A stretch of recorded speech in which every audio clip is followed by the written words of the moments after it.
Kemarin sudah ada yang disepakati oleh DPR, anggaran yang kita usulkan sesuai dengan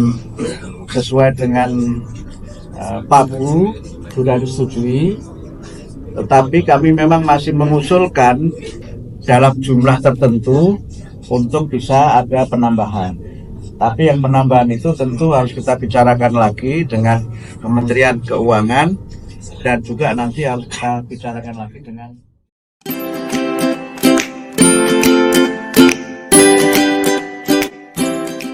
Mas Pro Menteri, bisa langsung aja dari bawaan tadi itu tentang PPDB, zonasi, UN, terutama soal UN tadi dikatakan bahwa ada yang gerakan perlawanan tapi ada gerakan setuju. Termasuk para guru kebanyakan setuju UN dihidupkan lagi, mungkin dengan format yang seperti apa kira-kira Prof? Ya, yang pertama kami tegaskan bahwa sampai sekarang Kementerian belum mengambil kebijakan apapun terkait dengan berbagai isu yang sekarang berkembang di masyarakat. Karena itu kami mohon kepada masyarakat untuk bersabar agar kami dapat mengambil kebijakan yang sebaik-baiknya dengan mendapatkan masukan dari berbagai kalangan. Sehingga kalau tadi saya menyinggung UN ada yang pro ada yang kontra, itu hal yang biasa. Tapi sekali lagi kami belum mengambil kebijakan. Mungkin kalau saya boleh pakai istilah yang agak populer itu, semua masih sebatas omong-omong.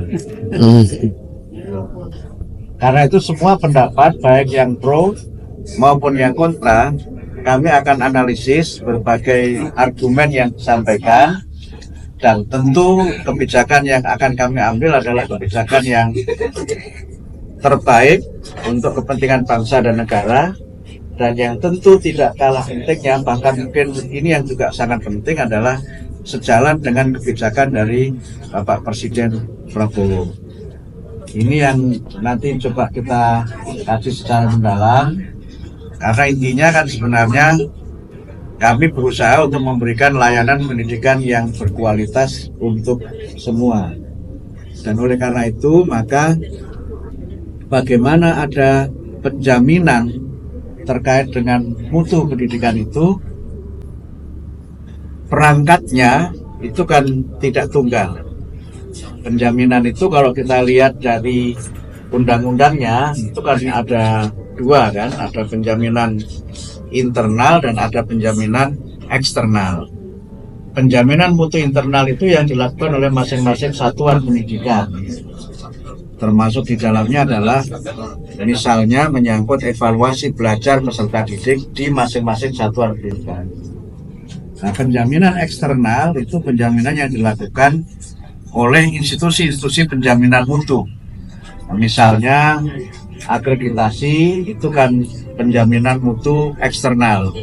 Nah, soal ujian, apakah itu bernama ujian nasional ataukah bernama asesmen nasional, ataukah dulu ada Eptanas, itu semuanya kan bagian dari alat ukur mutu pendidikan. Sehingga karena itu semangat dari penyusunan berbagai macam kebijakan itu adalah untuk penjaminan mutu pendidikan baik eksternal maupun internal. Prof, soal anggaran kemarin kan rapat di DPR ya Prof, ini apakah Kemendikbud akan menambah anggaran yang dikasih? Kemarin sudah ada yang disepakati oleh DPR, anggaran yang kita usulkan sesuai dengan PABU sudah disetujui, tetapi kami memang masih mengusulkan dalam jumlah tertentu untuk bisa ada penambahan.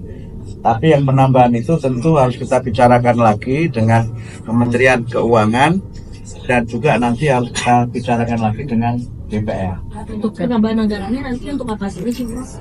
Oh, agak banyak ya, saya tidak hafal, tapi yang jelas memang itu berkaitan dengan peningkatan mutu pendidikan dan berbagai kebijakan yang bersifat afirmatif.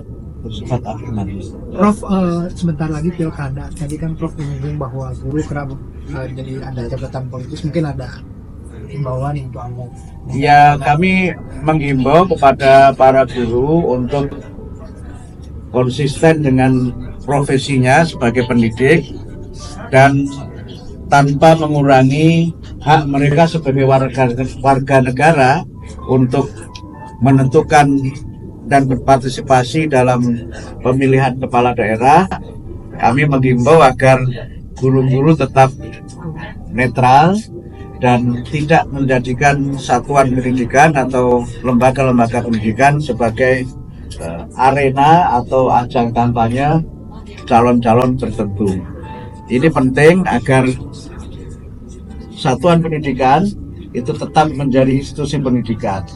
Kalau di luar satuan pendidikan, silakan para guru berpartisipasi dalam politik, menentukan hak pilihnya. Dan kalau saya boleh mengusulkan, ya guru-guru jangan golput. Walaupun golput itu tidak melanggar undang-undang, tetapi golput menurut saya sikap politik yang tidak banyak manfaatnya dalam konteks kita membangun partisipasi dan aspirasi politik. Mas Menteri, soal P3K tadi bagaimana? P3K tadi gimana? Kemungkinan Kami masih menunggu jawaban surat yang kami kirimkan kepada Presiden. Tapi aspirasi yang kami terima dari banyak sekali organisasi, baik organisasi profesi maupun ormas-ormas yang menyelenggarakan pendidikan, saya kira 100% ya, 100% yang swasta itu. apalagi Muhammadiyah ya.